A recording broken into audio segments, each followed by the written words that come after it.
Bismillahirrahmanirrahim. Elhamdülillah ve salatu ve selamu ala Resulillah ve ala alihi ve ashabihi ecmaîn.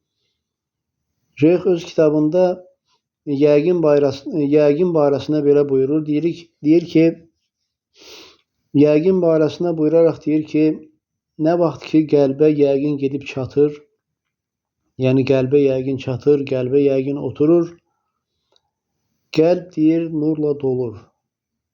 Yəni qəlbin nurlanmasına, qəlbin nurla dolmasına səbəb olur. Orada olan şək, şübhə, qəzəb, qəm, kədər, bu kimi şeylər oradan yoxa çıxır.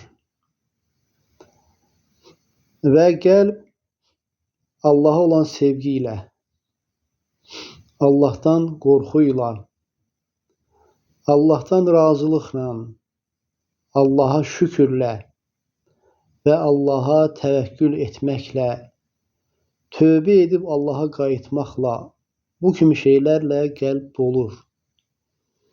Və yəqin elə bir şeydir ki, şeyh buyurur ki, o, bütün məqamların maddəsidir.